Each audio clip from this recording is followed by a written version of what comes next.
Ladies and gentlemen, it's poison. Poison being dropped on us. Nobody's doing anything about it. Congress is not doing anything about it. But this is being dropped on them and their children and their grandchildren. So what is going on behind the scenes?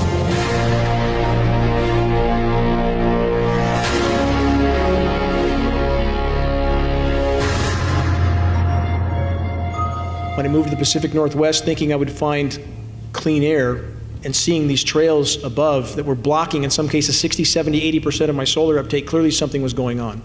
And research led me to this subject. I began testing water, did not want to find these toxic heavy metals, but I did, in ever-increasing amounts.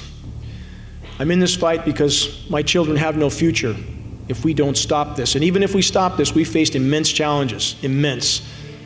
There is even more climate engineering going on above the clouds on days like today. And we know this because it's coming down in the rain.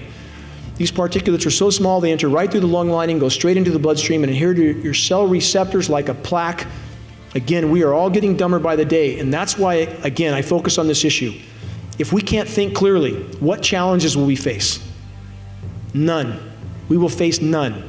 And as far as what the global elite do to exempt themselves, there are chelation methods available to them that we don't have. It's up to us to act. It's up to us to do what we can. Earth is now a toxic planet. There's no question about this. You can't hide from this. In fact, the only uncontaminated body of water on the planet is Lake Vostok in Antarctica because it's below a mile of ice. That's it. Nothing is uncontaminated, but the greatest single source is, again, climate engineering. All roads lead back to climate engineering. Why are the bees dying off? Colony collapse disorder. And I've spoken to the head bee people in the country, but they won't look. So why are the bees dying 1,000 miles into the wilderness? They're looking at a chemical, and chemicals are bad. But why are the bees dying 1,000 miles into the wilderness? We have a study from 2010. 1,000 whales from the most remote places on the planet that had, quote, jaw-dropping levels of aluminum in their tissue. There is nowhere to hide from this. How many have already died?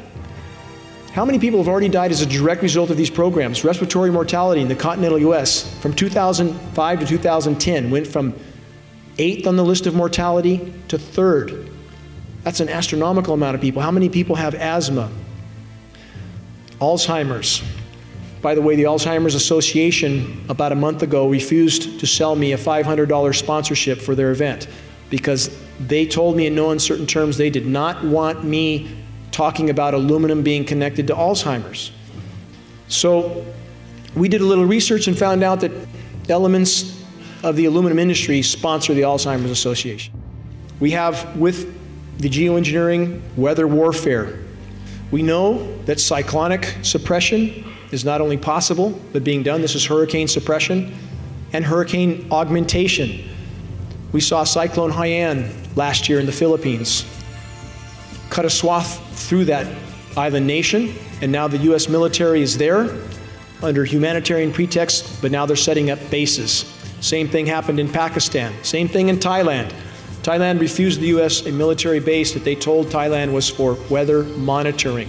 The Thai government apparently knew it was for weather manipulation. They refused the base. Thailand immediately found itself underneath record floods.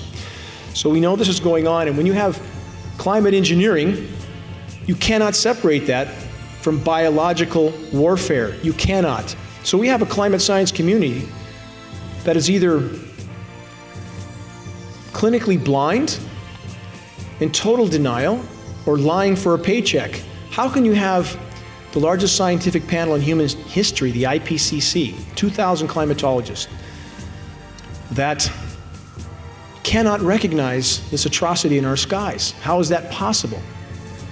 It doesn't take a lot of consideration to answer this question. It's about power and control. It's always been about power and control. And we have leaders of nations on the floor of the UN stating that their country is being droughted out by NATO weather modification programs. This is fact, absolute fact. Our media does not cover any of this. The power structure, the military-industrial complex will never, ever admit defeat. Never. I talked to an insider with these programs. I can't release his name, but I published the conversation. And here's what he said. The government will never disclose these programs because they know if the public found out, and I'm quoting about verbatim, they would find those responsible and shoot them or hang them in front of a firing squad. They know how the public will react to this. If we're to have any chance for a living planet, we must stop this. We must stand together. We must take a stand together.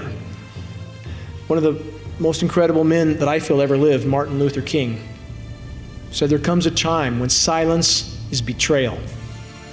And we are at that time now.